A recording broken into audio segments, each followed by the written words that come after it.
श्रावण महिना हा अत्यंत पवित्र महिना असतो. या महिन्यामध्ये आपण अनेक प्रकारच्या भगवान शिवशंकरांच्या सेवा उपासना करत असतो. हा महिना भगवान शिवशंकरांना समर्पित असतो.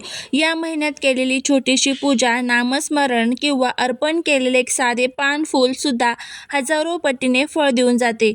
पण आता श्रावण महिना संपत आला आहे आणि ही परमपवित्र संधी जर एकदा हातातून निसटली तर अशी संधी परत मिळणे अवघड आहे. त्यामुळे तुम्हाला वर्षभर वाट बघावी लागेल. त्यामुळे श्रावण संपण्यापूर्वी असा एक अद्भुत आणि अमोघ उपाय आहे, जो तुम्ही केला तर तुमच्या आयुष्यातील सर्व संकटे, दारिद्र्य आणि शत्रूंचे त्रास समूळ नष्ट होतील.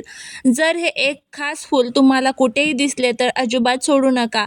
हा खास चमत्कारिक उपाय आहे, ज्यामुळे तुमचे कट्टर शत्रू सुद्धा तुमच्या दारी येऊन तुमची माफी मागतील. तुमच्या पतीची दिवसेंदिवस प्रगती होईल, मुलांच्या शिक्षणात आणि करिअरमध्ये यश मिळेल आणि तुमच्या घरातील प्रत्येक इच्छा पूर्ण होईल.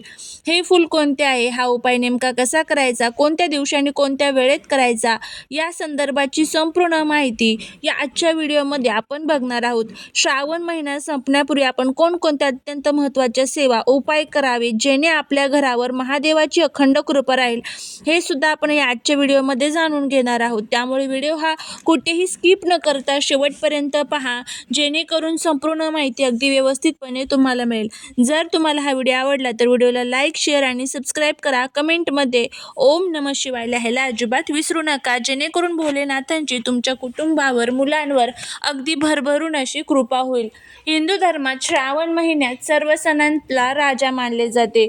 या संपूर्ण महिन्यात शिवतत्व हे आणि सकारात्मक ऊर्जा पृथ्वी तलावर सर्वाधिक प्रमाणात कार्यरत असते. असे मानले जाते की श्रावण महिन्यात भगवान महादेव आणि माता पार्वती साक्षात भूलोकावर भ्रमण करत असतात आणि आपल्या भक्ताच्या हाकेला धावून येतात. शास्त्रानुसार श्रावण महिन्यात शिवलिंगावर जल अर्पण करणे, बेलपत्र वाहणे किंवा साधी दिव्यांची वात लावणे सुद्धा इतर महिन्यांच्या तुलनेत अनंत पटीने पुण्यफळ देते. जर बऱ्याचदा घाई गडबडीत किंवा रोजच्या व्यापात आपल्याकडून श्रावणाच्या सुरुवातीला काही नियम किंवा सेवा राहून जातात, परंतु निराश होण्याचे अजिबात कारण नाहीये. कारण शास्त्र सांगते की श्रावण महिन्याचे शेवटचे काही दिवस आणि शेवटचा सोमवार हा अत्यंत फलदायी असतो. जर तुम्ही संपूर्ण महिना काही करू शकला नसाल तरीही श्रावण संपण्यापूर्वी काही विशेष सेवा केल्यास तुम्हाला संपूर्ण श्रावण महिन्याचे पुण्य प्राप्त होत असते. आता जाणून घेऊया की श्रावण महिन्याचा आपल्याला काय काय करायचं आहे. तर श्रावणाच्या शेवटच्या दिवसापर्यंत दररोज किंवा विशेषतः सोमवारी किंवा शिवरात्रीला महादेवाला 21 किंवा 108 अखंड बेलपत्र अर्पण करा. प्रत्येक बेलपत्रावर चंदनाने ओम नमः शिवाय लिहा. सोबतच अखंड तांदूळ म्हणजेच अक्षदा महादेवांना वाहिल्याने घरातील धनधान्याची कमतरता कायमची दूर होते. जर तुमच्या घरात किंवा जवळच्या मंदिरात शिवलिंग असेल तर श्रावण संपण्यापूर्वी थोडेसे कच्चे दूध, गंगाजल आणि मध एकत्र करून शिवलिंगावर श्री शिवाय नमस्तुभ्यम किंवा ओम नमः शिवाय या मंत्राचा जप करत करत अभिषेक करा. यामुळे घरातील आजारपण दूर होते, मानसिक शांतता लाभते. श्रावणाच्या प्रत्येक दिवशी, विशेषतः शेवटच्या दिवसात संध्याकाळी प्रदोष काळात घराच्या मुख्य प्रवेशद्वाराच्या उजव्या बाजूला गाईच्या तुपाचा एक दिवा नक्की लावा किंवा चारमुखी लावला तरी चालेल. यामुळे अलक्ष्मी घरातून बाहेर पडते आणि साक्षात लक्ष्मी माता भगवान शिव तुमच्या घरात प्रवेश करतात. श्रावण महिना संपण्यापूर्वी दररोज सकाळी किंवा संध्याकाळी सर्वांनी घरातल्यांनी बसून किमान 11 वेळा महामृत्युंजय मंत्राचा जप करावा किंवा शिवचालिसा वाचावी. यामुळे घरातील नकारात्मक ऊर्जा नष्ट होते, मुलांचे चित्त एकाग्र होते आणि पतीच्या कामातील सर्व अडथळे दूर होतात. श्रावणात दानधर्माला अनन्यसाधारण महत्त्व आहे. श्रावण संपण्यापूर्वी एखाद्या गरजू व्यक्तीला, ब्राह्मणाला किंवा मंदिराबाहेर असलेल्या साधूंना अन्न, फळे किंवा कपड्याचे दान करा. गायीला हिरवा चारा खायला घाला. यामुळे आपल्या जन्मांतराचे पाप नष्ट होऊन अक्षय पुण्य प्राप्त होते. आता बघा, हे सोपे उपाय केल्याने आपल्या आयुष्यात काय बदल घडून येतात ते आता आपण बघूया.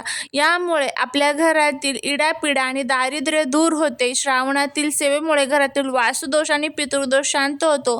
पतीच्या नोकरीत आणि व्यवसायात येणारे अडथळे दूर होऊन नवीन संधी उपलब्ध होतात आणि आर्थिक आवक वाढते. मुलांच्या अभ्यासात लक्ष लागते, त्यांची बुद्धिमत्ता आणि स्मरणशक्ती वाढते. घरातील वादविवाद, भांडणे मिटून एकमेकांमध्ये प्रेम आणि गोडवा निर्माण होतो. महादेवांच्या कृपेने मनातील बऱ्याच काळापासून प्रलंबित असणाऱ्या इच्छा आणि मनोकामना पूर्ण होतात. आता वळूया आजच्या सर्वात महत्त्वाच्या भागाकडे, म्हणजे श्रावण संपण्यापूर्वी जर तुम्हाला कुठे गोकर्णीचे फूल, ज्यालाच अपराजिता किंवा विष्णुकांत असेही म्हणतात, कुठेही दिसले तर ते अजिबात सोडू नका.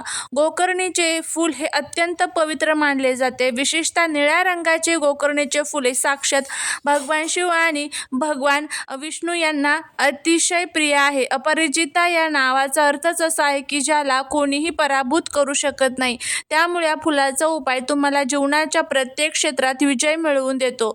श्रावण संपण्यापूर्वी कोणत्याही दिवशी, विशेषतः शक्य झालं तर सोमवार, शनिवार किंवा प्रदोष तिथीला हे निळ्या गोकर्णीचे 1 किंवा 5 फुले आणा. सकाळी किंवा संध्याकाळी स्वच्छ स्नान करून स्वच्छ वस्त्रे परिधान करा.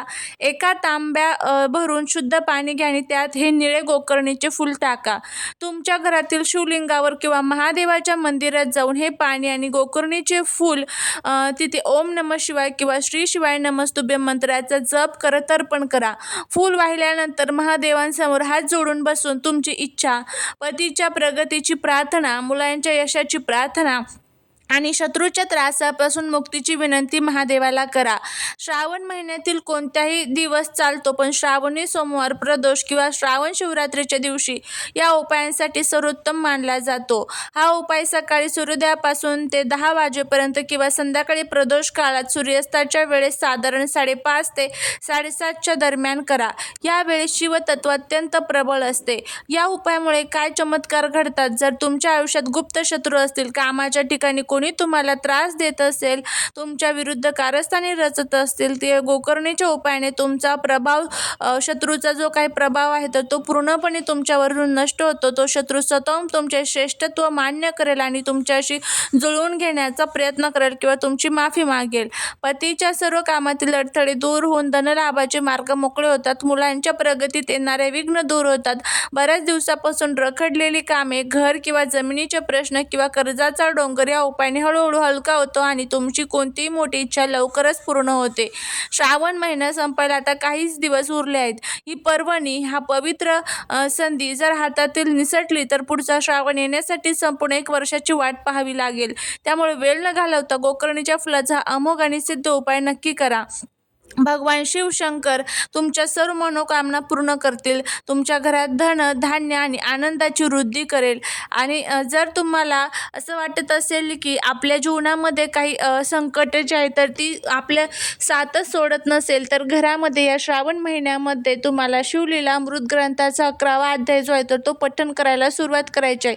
जर तुम्हाला वाचता येत नसेल तर तुम्ही यूट्यूबवरती लावून ऐकलं जर तरीही देखील चालू शकतं. रोज घरामध्ये शिवलिंगावरती शिवमहिमा स्तोत्रमचं पठण करत करत अभिषेक करू शकता. या सोप्या सेवा आहेत, पण ह्या सेवा केल्यामुळे आपल्या जीवनातील सर्व दुःख, दोष, दारिद्र्य, अडचणी ज्या आहेत तर त्या दूर होतात.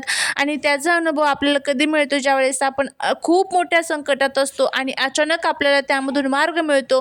त्यावेळेस आपल्याला कळतं की आपला जो परमेश्वर आहे तर तो नक्कीच आपल्यासोबत आहे. अशा पद्धतीने तुम्हाला हा जो उपाय आहे तर तो करायचा आहे. तुम्ही करून बघा, नक्कीच तुम्हाला याचा फायदा होईल.